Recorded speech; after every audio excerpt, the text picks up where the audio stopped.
आप सभी को नमस्कार। मेरे चैनल पर आप सभी का बहुत बहुत स्वागत है। आज मैं परम पूज्य गुरुदेव की कृपा से संबंधित एक कहानी और आपके समक्ष लेकर आई हूँ। ये कहानी गायत्री परिजन से जुड़ी हुई है। शांति कुंज हरिद्वार में सन 1989 ईस्वी में विचार क्रांति के प्रसार के लिए एक स्कूटर टोली बनाई गई। तय ये हुआ कि टोली बलसाड़ से स्कूटर से चलेगी, प्रचार प्रसार करते हुए शांति कुंज पहुंचेगी और 3 दिनों तक वहां रुककर दूसरे रूट से वापस बलसाड़ पहुंचेगी। पूरी यात्रा 25 दिनों की थी। पहले तो टोली में 25 लोगों का जाना तय हुआ था, लेकिन कई कारणों से अंततः 9 व्यक्तियों की टोली बनाई गई। 22 अप्रैल को यात्रा शुरू हुई। 4 स्कूटरों पर 2-2 व्यक्ति और एक स्कूटर पर एक अकेला आदमी। सभी इस भाव से भरे थे कि इस अकेले आदमी वाले स्कूटर पर पूज्य गुरुदेव सूक्ष्म रूप से बैठे हुए हैं। टोली जहाँ जहाँ रुकी वहाँ सभी प्रज्ञा परिजनों का भव्य स्वागत हुआ। सभी अमदा में रात्रि विश्राम के लिए रुके। वहाँ के लोगों द्वारा किए गए स्वागत सत्कार से सभी गदगद हो गए। एक ने तो इस आशय का पत्र लिखकर घर भेज दिया कि रास्ते भर हमने जो देखा जाना है, जिस तरह से समादृत हुए हैं, उसके बाद जीवन में कुछ देखने पाने की इच्छा शेष नहीं रह गई है। अब हम यदि जीवित ना भी लौटें तो कोई अफसोस नहीं होगा। आप लोग भी चिंता मत करना। उत्साह और उमंग से भरे सभी शांति कुंज पहुंचे। उन्होंने देखा कि द्वार नंबर 2 से लेकर जहां अभी गुरुदेव की समाधि बनी है, वहां तक दोनों तरफ लोग हाथों में फूल लेकर खड़े थे। गेट के अंदर प्रवेश करते ही उनके ऊपर पुष्प वृष्टि होने लगी। सभी अभिभूत हो गए। 3 दिनों तक शांति कुंज में रुककर यह टोली बलसाड़ के लिए रवाना हुई। 3600 किलोमीटर की इस सड़क यात्रा का वापसी का रूट दूसरा था। ये लोग रोज 400-500 किलोमीटर चलकर रात्रि विश्राम करते थे। वह रात को 10-11 बजे के बीच खाना खाकर सोते थे और सुबह 4 बजे अगले पड़ाव के लिए निकल पड़ते थे। गर्मियों के दिन थे, लेकिन तेज धूप में भी उन्हें ऐसा लगता था कि जैसे एयर कंडीशन गाड़ी में सफ़र कर रहे हों। कहीं कोई थकान नहीं हुई। हर पल तरोताज़ा रहते थे। विचार क्रांति के बीज बोता हुआ ये काफिला इंदौर पहुंचा। शाम के 5 बजे जब ये अगले पड़ाव की ओर चलने के लिए तैयार हुए तो वहाँ के लोगों ने इन्हें आगे जाने से रोका।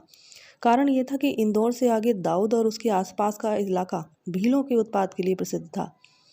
रात के समय इनके द्वारा राहगीरों को लूटकर उनकी हत्या तक कर दी जाती थी, लेकिन युग शिल्पियों को मौत का भय भी नहीं रोक सका।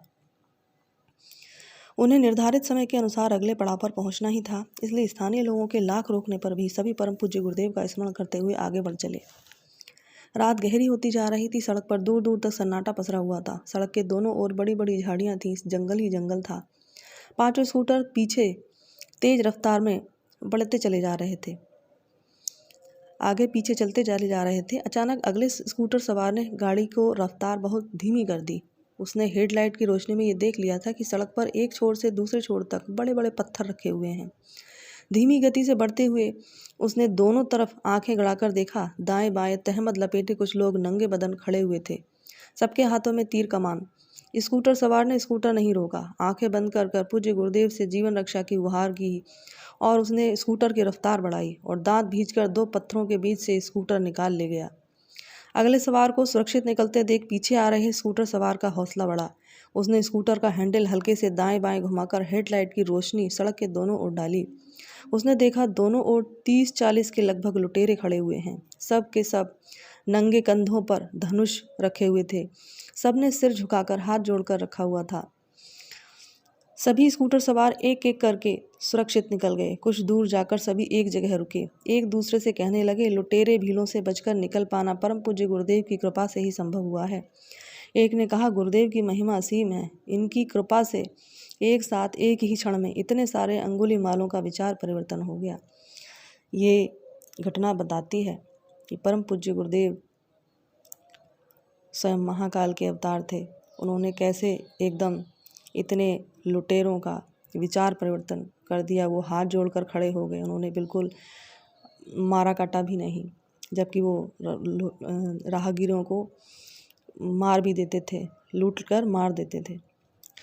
तो ये घटना जो है हमें परम पूज्य गुरुदेव के प्रति अपने विश्वास को बढ़ाती है।